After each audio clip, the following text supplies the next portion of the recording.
اس نے اتنے ماہ میں آج تک مالا سے کبھی اس کے مذہب کے متعلق نہ پوچھا تھا، کیونکہ اسے اچھا نہ لگتا تھا۔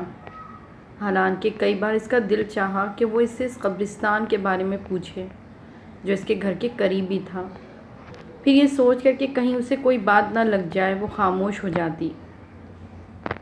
اچانک کالے رنگ کا بڑا سا بلّا ان کے سامنے آ کھڑا ہوا، جو اپنی گہری نیلی آنکھوں سے ان کی جانب ایسے گھور رہا تھا کہ وہ دونوں خوف زدہ ہو گئیں، جبکہ مالا تو ویسے بھی بلیوں سے ڈرتی تھی، جس کا عملی مظاہرہ کئی بار رمیسا دیکھ چکی تھی۔ یہ کہاں سے آ گیا؟ وہ ٹوٹا پھوٹا جملہ ادا کرتی رمیسا کے پیچھے اس طرح چھپ گئی۔ رمیسا نے چپل اتار کر بلے کی جانب پھینکی، وہ فوراً پیچھے کی جانب بھاگ گیا۔ اس کے بھاگتے ہی مالا نے سیڑھیوں کی جانب دوڑ لگا دی۔ رمیسا نے پیچھے جا کر اسے روکنے کی کوشش کی، مگر وہ سیڑھیاں اترتے ایسے غائب ہوئی کہ رمیسا کو اندھیرے میں نظر نہ آئی۔ مالا کی اس طرح خوف زدہ ہو کر بھاگنے میں وہ دل ہی دل میں ہنس دی اور نیچے اتر آئی۔ جانے کیوں آج رمیسا کا دل چاہا وہ مالا سے اس کی ذاتی زندگی کے متعلق کوئی سوال کرے۔ شاید لاشعوری طور پر اس کے اندر یہ خواہش جاگ رہی تھی کہ وہ جانے مالا کون ہے۔ 4 ماہ سے ان کی ملاقات تقریباً روز ہی چھت پر اس طرح ہوتی، مگر وہ یہ نہ جانتی تھی کہ مالا اس بلڈنگ کے کون سے فلور پر رہتی ہے، وہ کیا کرتی ہے، شادی شدہ ہے یا نہیں۔ یہ سوچ کر اس نے آج اپنی گفتگو کا آغاز مالا کی ذاتی زندگی کا ارادہ کرتے ہوئے پہلا سوال پوچھا، تمہارے گھر میں اور کون کون ہوتا ہے؟ مطلب؟ چلتے چلتے رک کر مالا نے حیرت سے کچھ اس طرح رمیسا کو دیکھا کہ وہ بھی تھوڑا سا گڑبڑا گئی۔ مطلب ہے کہ تم اکیلی رہتی ہو، تم شادی شدہ ہو یا نہیں؟ اس کے سارے جملے کا ایک لفظ میں جواب دے کر وہ اس طرح آگے کی طرف بڑھی کہ اس سے مزید کچھ پوچھنے کی خواہش رمیسا کے اندر ہی دم توڑ گئی۔ وہ بولی، میں فرسٹ فلور فلیٹ نمبر 103 میں رہتی ہوں۔ رمیسا کے خاموش ہوتے ہی شاید مالا کو اپنی غلطی کا احساس ہو گیا، اس لیے وہ پلٹ کر اس کی جانب آتے ہوئے آہستہ سے بولی۔ اسی ٹائم آسمان پر زور سے بجلی چمکی، ساتھ ہی بادل کے گڑ گڑانے کی آواز۔ جیسے ہی مالا نے سنی وہ بچوں کی طرح گھبرا گئی۔ رمیسا نے دیکھا خوف سے اس کی رنگت زد پڑ گئی تھی۔ وہ بولی، مجھے بارش بالکل اچھی نہیں لگتی، بہت ڈر لگتا ہے بارش میں بھیگنے سے۔ ایسا محسوس ہوتا ہے جیسا میرا سارا جسم جل رہا ہے، پانی کی بوندیں مجھے آگ کی طرح محسوس ہوتی ہیں۔ آپ کو پتہ ہے آگ میں جلنا کتنا ہولناک ہوتا ہے؟ اس کا تصور ہی میرے سارے جسم میں کپ کپی طاری کر دیتا ہے۔ آج پہلی بار رمیسا نے اس کو اتنا بولتے سنا تھا، مگر وہ کیا کہہ رہی تھی رمیسا بالکل سمجھ نہ پائی۔ اس کی زبان سے نکلنے والے بے ربط جملے، کبھی کبھی تو رمیسا کو ایسا محسوس ہوتا جیسے وہ پاگل ہے۔ جیتے جی خود کو آگ میں جلتے دیکھنا، خوبصورت جسم کا آگ کی شعلوں کی نظر ہو جانا، کبھی دیکھا ہے آپ نے؟ اسی پر بادل ایک بار پھر سے گرجے۔ مالا اس کا جواب سنے بغیر سیڑھیوں کی جانب بھاگی، جبکہ پیچھے کھڑی رمیسا میں اتنی ہمت نہ ہوئی کہ وہ آواز دے کر مالا کو روک سکے۔ 1 ہفتے سے زیادہ ہو گیا تھا مالا چھت پر نہ آئی تھی۔ ویسے بھی پچھلے ہفتے سے بارشیں ہو رہی تھیں، چونکہ وہ اور بہت ساری چیزوں کی طرح بارش سے بھی ڈرتی تھی، اس لیے وہ اوپر نہ آئی تھی۔ مگر اب 2 دن سے بارش بالکل ختم ہو گئی تھی، پھر بھی وہ اوپر نہ آئی۔ جب شام میں نوید کے ساتھ باہر جاتے ہوئے اس نے بے اختیار اٹھ کر فلیٹ نمبر 103 پر نظر ڈالی، جہاں بڑا سا تالا اندھیرے میں بھی نظر آ رہا تھا، اس کا مطلب یہ ہوا کہ وہ کہیں گئی ہوئی ہے۔ یہ سوچ کر وہ نیچے اتر گئی اور پھر گاڑی میں بیٹھتے ہوئے اس نے پہلی بار نوید سے مالا کا ذکر کیا۔ کیا وہ لڑکی ہندو ہے؟ کیونکہ نام سے تو ایسا ہی لگ رہا ہے۔ پتہ نہیں، میں نے کبھی پوچھا نہیں، مگر شاید وہ فلیٹ نمبر 103 میں رہتی ہے۔ وہ کافی دنوں سے اوپر نہیں آئی۔ Flat number 103؟ نوید نے حیرت سے دہرایا۔ تمہیں شاید غلط فہمی ہوئی ہے، کیونکہ وہاں تو کوئی بھی نہیں رہتا۔ وہ فلیٹ ایک لمبے عرصے سے خالی ہے۔ اچھا، پھر ہو سکتا ہے کہ مجھے سننے میں غلطی ہوئی ہو۔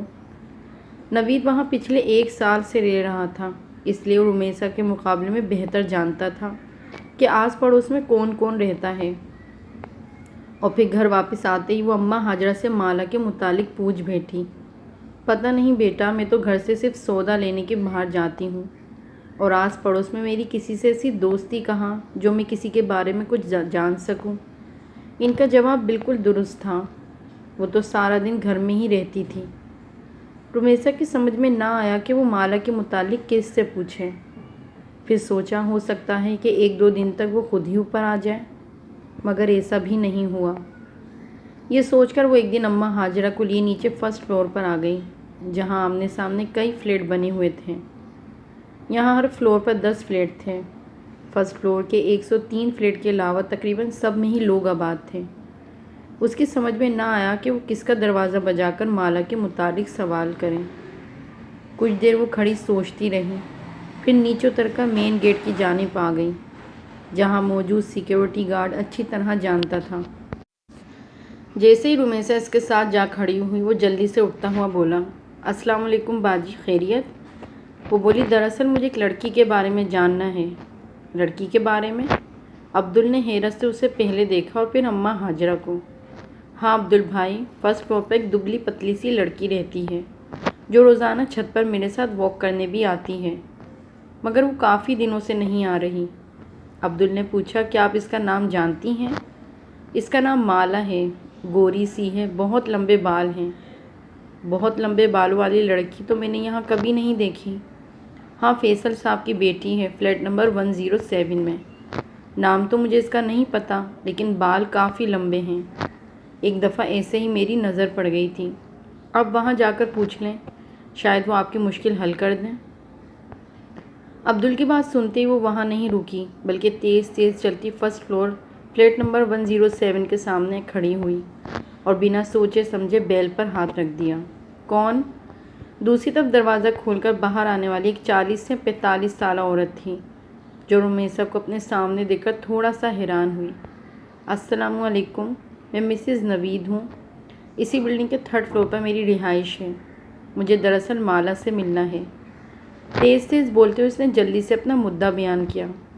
اسے ایسا محسوس ہو رہا تھا جیسے اگلے ہی پل اس کی خواہش کے عین مطابق مالا اس کے سامنے آ جائے گی۔ کون مالا؟ جواب اس کی توقع کے خلاف تھا۔ اب رمیسا کی سمجھ میں نہیں آیا کہ وہ کیا کہے۔ ایک 16-17 سالہ لڑکی اس عورت کے قریب آ کھڑی ہوئی۔ رمیسا نے دیکھا اس کے لمبے سیاہ بال کمر سے نیچے جھول رہے تھے، مگر ظاہر ہے وہ مالا نہیں تھی۔ مایوسی کے ساتھ ساتھ وہ شرمندہ بھی ہوئی۔ سوری، دراصل مجھے لگا شاید مالا اسی فلیٹ میں رہتی ہے۔ نہیں، اس فلیٹ میں تو نہیں، یہاں تو میں اور میری اکلوتی بیٹی رہتی ہیں، جبکہ میرا خیال ہے کہ ہمارے فلور پر مالا نامی کوئی لڑکی نہیں رہتی۔ دراصل مجھے اس نے اپنے فلیٹ کا نمبر 103 بتایا تھا۔ تو انہوں نے بولا، 103 تو پچھلے کئی سالوں سے خالی پڑا ہے۔ بہت سال پہلے یہاں ایک فیملی آباد تھی، پھر ان کے ساتھ ایک ایسا حادثہ ہوا کہ وہ لوگ یہ گھر چھوڑ کر چلے گئے اور دوبارہ یہاں کوئی نہیں آیا۔ دروازے پہ کھڑے کھڑے اس خاتون نے رمیسا کو تفصیل بتانا شروع کر دی۔ نہ چاہتے ہوئے بھی رمیسا پوچھ بیٹھی، کون سا حادثہ؟ وہ خاتون بولی، سنا ہے ان کی جوان بیٹی کہیں اچانک غائب ہو گئی تھی، بہت تلاش کیا مگر وہ نہ ملی، شاید بدنامی سے بچنے کے لیے اس کے ماں باپ یہ گھر چھوڑ کر چلے گئے۔ لیکن ان کے جانے کے کچھ دنوں بعد فلیٹ سے اٹھنے والی بدبو نے سب کو اپنی جانب متوجہ کر لیا۔ جب پولیس تالا توڑ کر اندر داخل ہوئی تو ایک نوجوان لڑکی کی تعفن شدہ لاش پڑی تھی۔ اس کی بدبو نے پورے محلے کو اپنی لپیٹ میں لیا ہوا تھا۔ بولتے بولتے وہ خاتون ایک پل کے لیے خاموش ہو گئیں۔ رمیسا نے پلٹ کر فلیٹ نمبر 103 کے دروازے پر نظر ڈالی، مگر لڑکی تو غائب ہوئی تھی، پھر لاش گھر سے کیسے ملی؟ رمیسا نے حیرت سے سوال کیا۔ یہی بات تو آج تک کسی کی سمجھ میں نہیں آئی کہ آخر وہ مرد عورت کون تھے۔ کیا واقعی اس لڑکی کے ماں باپ تھے جو اپنی بیٹی کی لاش کو اس طرح فلیٹ میں چھوڑ کر بھاگ گئے؟ پولیس کا خیال تھا شاید وہ لڑکی واپس آ گئی تھی، جسے اس کے باپ نے غیرت کے نام پر قتل کر دیا اور لاش کو گھر میں چھوڑ کر بھاگ گئے۔ اف، اس قدر صفا کی! رمیسا نے خوف سے جھرجھری لی۔ ہاں، یہی وجہ ہے کہ یہ فلیٹ دوبارہ آباد نہیں ہوا۔ قاتل اسے ویران کر کے نکل گئے اور پھر چاہنے کے باوجود کوئی اسے آباد نہ کر سکا۔ ایک ڈر اور خوف اس فلیٹ کے حوالے سے ایسے لوگوں میں اجاگر ہوا کہ شاید ابھی تک دور نہیں ہوا۔ ارے میں یہاں کھڑے کھڑے سب باتیں کر رہی ہوں، آپ اندر تو آئیں۔ شاید اس عورت کو احساس ہو گیا تھا کہ پچھلے آدھے گھنٹے سے وہ رمیسا کے ساتھ دروازے پر ہی کھڑی تھی۔ نہیں شکریہ، اب میں جاؤں گی، میرے میاں کے گھر آنے کا وقت ہو گیا۔ معذرت کرتی رمیسا اوپر آ گئی اور پھر کئی دن لگ گئے رمیسا کو وہ کہانی بھلانے میں جس کے مطابق فلیٹ سے جوان لڑکی کی بدبو والی لاش ملی تھی اور شاید اس کے اس طرح مارنے میں سگے باپ کا ہی ہاتھ تھا۔ دنیا اتنی ظالم ہوتی ہے، یہ بات اسے چند گھنٹے پہلے ہی پتہ چلی، جسے وہ آنے والے کئی دنوں کا سوچ سوچ کر بے حال ہوتی رہی۔ رمیسا فلیٹ نمبر 103 کا حادثہ چند ہی دنوں میں بالکل فراموش کر بیٹھی، مگر مالا کی تلاش اس کے وجود کے اندر کہیں انتظار کر رہی تھی کہ شاید کبھی زندگی میں اسے مالا دوبارہ ملے۔ یہی وجہ تھی کہ وہ بلڈنگ میں آنے جانے والی ہر لڑکی کو غور سے دیکھتی۔ کبھی جو کسی ڈپارٹمنٹ اسٹور میں جانا ہوتا تو اس کی متلاشی نگاہیں مالا کو کھوجتی رہتی۔ سڑک سے گزرنے والی ہر لڑکی میں وہ مالا کو تلاشتی، مگر مالا نہ جانے کہاں گم ہو گئی تھی، جو ہر بار رمیسا کی تلاش کو ناکامی کا منہ دیکھنا پڑتا۔ اس کی تلاش مالا کے ساتھ لگن اتنی سچی تھی کہ ایک دن وہ اس میں کامیاب ہو گئی، مگر ایسی کامیابی جس کے بعد کئی سالوں رمیسا کا یہ دل سوچ کر کانپتا رہا کہ اس نے مالا کی تلاش کی اتنی کوشش آخر کی کیوں۔ وہ جاتی سردیوں کی ایک شام تھی۔ اماں ہاجرہ کو صبح سے ہی نزلہ زکام نے جکڑ رکھا تھا، جس کے باعث وہ اپنی چارپائی پر رضائی اوڑھے پڑی تھی۔ نوید عالم آفس کے کسی کام کے سلسلے میں کل کوئٹہ گیا ہوا تھا اور اس تنہائی میں رمیسا کا دل بے حد گھبرا رہا تھا۔ 2 گھنٹے اس نے لاہور اپنی امی جان اور بہن سے بات کی، پھر جیسے ہی فون بند کیا اسے ایسا محسوس ہوا جیسے کوئی بیرونی دروازے کے پاس سے گزر کر اوپر جانے والی سیڑھیوں کی جانب بڑھا ہے۔ اس کا اندرونی لکڑی کا دروازہ کھلا تھا، جبکہ اس کے باہر موجود گرل کو وہ ہمیشہ اندر سے لاک رکھتی تھی۔ تنہائی میں ابھرنے والے تجسس کے ہاتھوں مجبور ہو کر اس نے گرل کے باہر جھانکا۔ ایک بہت لمبے بالوں والی لڑکی تیز تیز اوپر سیڑھیاں چڑھتی جا رہی تھی۔ رمیسا کو لگا وہ مالا ہے۔ وہ جلدی سے اپنا دوپٹہ اوڑھے اس لڑکی کے پیچھے لپکی۔ اوپر چھت پر جا کر دیکھا تو وہ غائب ہو چکی تھی۔ رمیسا تیزی سے سیڑھیاں چڑھتی اوپر آئی۔ سرے شامی چھت پر اندھیرا چھایا ہوا تھا۔ آخری سیڑھی پر قدم رکھ کر رمیسا نے جیسے ہی سیڑھیوں کے قریب موجود بلب آن کیا، اس کی روشنی پوری چھت پر پھیل گئی۔ مالا، مالا! اوپر چڑھتے اس نے آواز لگائی۔ اس کی آواز پر کسی نے کوئی جواب نہیں دیا۔ رمیسا نے تھوڑا مزید آگے بڑھ کر دیکھا۔ چاروں طرف ایک ہو کا عالم تھا۔ چھت بالکل خالی پڑی تھی۔ وہ ایک دم گھبرا کر واپس پلٹی تو اس کا پاؤں اس کالے بلے سے ٹکرا گیا جو ہمیشہ مالا کو خوف زدہ کر دیتا تھا۔ بلے نے بلبلا کر رمیسا کی جانب دیکھا۔ اس کی چمکتی موٹی کانچ جیسی آنکھوں میں جانے کیا تھا کہ رمیسا خوف زدہ ہو کر نیچے بھاگی۔ کانپتے ہاتھوں سے گرل کا لاک کھولا تو سامنے اماں ہاجرہ کھڑی تھیں۔ بیٹا تم کہاں چلی گئی تھیں؟ نوید صاحب کا فون آیا تھا، تمہاری خیریت پوچھ رہے تھے، انہیں فون کر کے جواب دے دو۔ بات کرتے کرتے اماں ہاجرہ کو احساس ہوا کہ رمیسا کچھ گھبرائی ہوئی ہے۔ کیا بات ہے بیٹا، سب خیر تو ہے؟ جواباً رمیسا نے کچھ دیر قبل والا سارا واقعہ سنا دیا، جسے سنتے ہی اماں ہاجرہ نے اس کی طرف دیکھتے ہوئے کہا، میری بات مانو تو بیٹا اس لڑکی کو بھول جاؤ، کیونکہ مجھے ایسا محسوس ہو رہا ہے جیسے تم نے اسے اپنے حواسوں پر پوری طرح سوار کر لیا ہے۔ وہ تمہارے خیالوں سے نکل کر ایک شکل میں ڈھل گئی ہے جو تمہیں ہر وقت یہاں وہاں دکھائی دے رہی ہے۔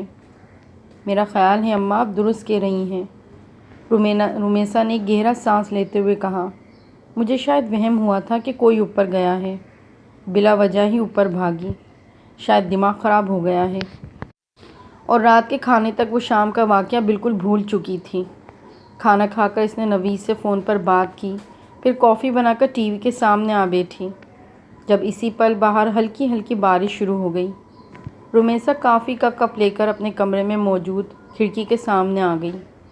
اب اس نے پردہ ہٹا کر باہر دیکھا ہی تھا کہ اسے محسوس ہوا سامنے قبرستان کے بیچوں بیچ کوئی کھڑا ہے۔ وہ جلدی سے کھڑکی کی آڑ میں ہو گئی۔ شاید کوئی چور یا ڈاکو تھا، یا پھر کوئی غریب کچرا چننے والا بچہ جو شاید بارش سے پناہ لینے کے لیے رات کے اس پل قبرستان میں داخل ہوا تھا۔ ایسے ہی وقت گزاری کے طور پر رمیسا اسے دیکھ رہی تھی جب وہ سایہ آہستہ آہستہ چلتا ہوا قبرستان سے باہر نکل آیا۔ رمیسا نے دیکھا وہ ایک لڑکی تھی جو دھیرے دھیرے چلتی روڈ پر لگے پیلے بلب کے نیچے آ کھڑی ہوئی۔ لمبے سیاہ بال اس کی پشت پر پھیلے تھے۔ وہ یقیناً مالا تھی، جو کہ رمیسا کا وہم ہرگز نہیں تھا۔ اس نے جلدی سے کھڑکی کھول کر نیچے جھانکا تاکہ مالا کو آواز دے کر اپنی طرف متوجہ کر سکے، لیکن اس کے آواز دینے سے قبل ہی مالا نے بجلی کے کھمبے کے پاس کھڑا ہو کر اوپر دیکھا۔ اتنی دور سے بھی رمیسا کو لگا کہ مالا اس کو دیکھ کر مسکرا رہی تھی۔ مالا کی مسکراہٹ میں نہ جانے ایسا کیا تھا کہ رمیسا خوف زدہ ہو کر تھوڑا پیچھے ہو گئی، جبکہ اسی پر مالا پلٹی اور سست قدمی سے چلتی قبرستان کے اندر داخل ہو گئی۔ اس کے اندر داخل ہوتے ہی فضا میں پہلا اندھیرا مزید گہرا ہو گیا۔ رمیسا نے آنکھیں پھاڑ کر چاروں طرف دیکھا۔ وہ قبرستان بالکل خالی تھا۔ اف میرے خدا! خوف کی ایک جھرجھری نے اسے اس طرح اپنی لپیٹ میں لیا کہ وہ کھڑے کھڑے زمین پر گر گئی۔ زمین پر گرتے وقت مالا کے الفاظ اس کے کانوں میں گونج رہے تھے۔ بارش کی بوندیں میرے جسم پر آگ کی طرح برستی ہیں۔ تم نے کبھی کسی کو جلتے ہوئے دیکھا ہے؟ جلنے کی تکلیف اور اس کے ساتھ رمیسا بے ہوش ہو گئی۔ جب اسے ہوش آیا تو اس کی امی اور نوید عالم دونوں اسپتال میں اس کے پاس تھے۔ بقول نوید کے رمیسا ایک ہفتے بعد ہوش میں آئی تھی۔ وہ کیوں بے ہوش ہوئی تھی وہ یہ چاہ کر بھی کسی کو نہ بتا سکی، مگر اس کی حالت کے پیش نظر بغیر اس کے کہے بغیر اپنا گھر تبدیل کر لیا، اور زندگی میں دوبارہ وہ کبھی اس طرف نہ گئی جہاں آخری بار اس نے مالا کو دیکھا تھا۔ مالا کون تھی، کہاں رہتی تھی، یہ سب جاننے کی خواہش دم توڑ گئی تھی، یا شاید وہ جان گئی تھی مالا کی اصل حقیقت کیا ہے۔